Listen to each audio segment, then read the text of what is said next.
Fala galera, beleza? Tudo bem com vocês? E no vídeo de hoje a gente vai reagir aqui a um gringo em questão, né? Que ele assistiu ao jogo do Fluminense, né? Como que o Fluminense joga e resolveu fazer, posso dizer, comentários sobre o time do Fluminense, né? Essa nova tipo de tática do Fluminense, como que ele reage, como que ele joga e tudo mais. Esse aqui vai ver aqui, né? No entanto, é um time estrangeiro, né? Que ele viu que lá na Europa está utilizando a mesma tática do time do Fluminense, né? Em agrupar em um canto só, né? Então a gente vai ver aqui qual que é a reação dele, né? E quais são a diferença, no caso ele vai mostrar nesse vídeo, a diferença entre a tática do brasileiro, né, e a Years ago, I tática told you about a football team europeia. that was doing some weird things, like playing without clear formation, completely ignoring space, and progressing the ball through congested clouds at the side of the pitch. That team was Fluminense, and the response to my video on Coach Fernando Diniz has been overwhelming. People really seem to connect with the organic nature of their football. Well, Dionys's influence seems to be spreading further and may have already made it to Europe, because Swedish team Malmo are showing some very similar characteristics, particularly with the way their players congregate on one side of the pitch. You'll often see 7 or more Malmo players all on the same side of the pitch, using close, intricate moves to progress. And like we discussed in that Fluminense video, this is a way to do possession football that is very different from what's practiced in most of Europe, where space is occupied rationally and players spread out in order to maximize that space. But here we see the precise opposite. Players are brought closer together so they can combine more easily with each other.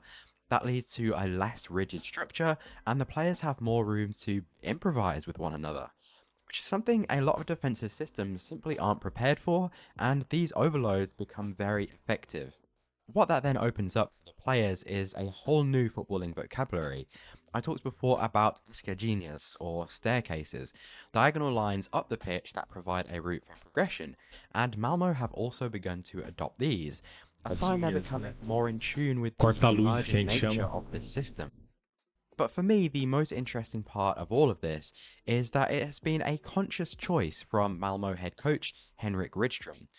He's actually been asked about the connection to Janice and Fluminense, and what he said about his new tactics is pretty fascinating, because he acknowledges this is something entirely new for Swedish football.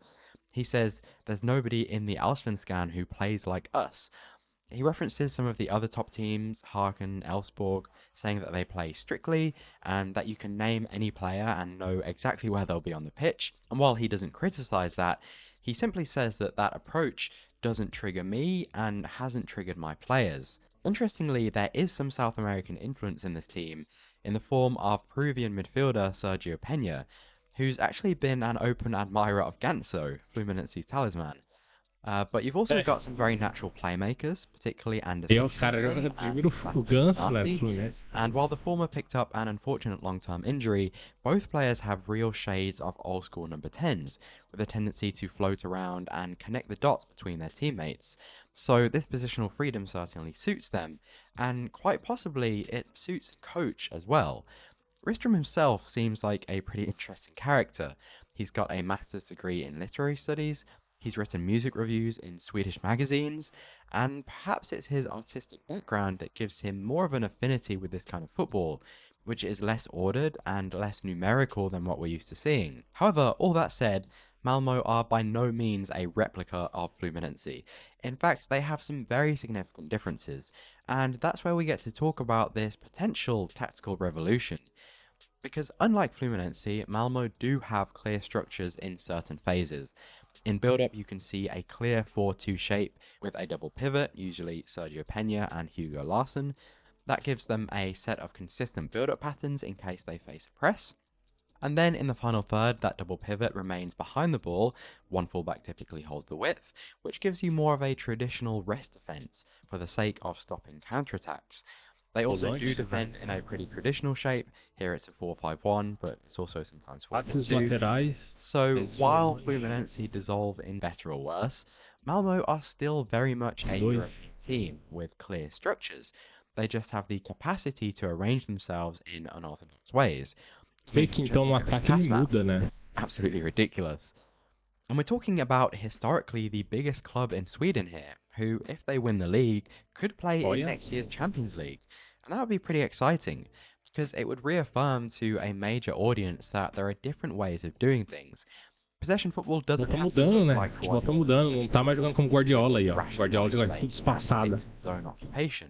Volta sempre And evoluindo, on the back galera. of some recent news, it's possible Interessante, né? A gente vê que o that técnico da get seleção even more brasileira já mainstream, percebeu isso, já because trouxe já if pra one's aware, Fluminense, pelo coach menos, né? A gente não Fernandes viu isso has na just seleção been brasileira, appointed né? as Brazil national team manager. He'll be in charge for a year on a Espera, né, basis que before Carlo todo Ancelotti esse takes problema. over in 2024.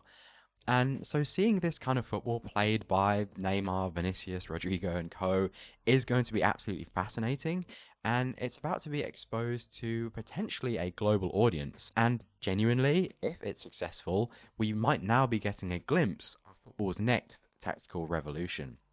So what do you guys think? Is this a novelty that's going to wear out, or are Interessante, more teams interessante. from more continents going to be inspired by Diniz and Fluminense?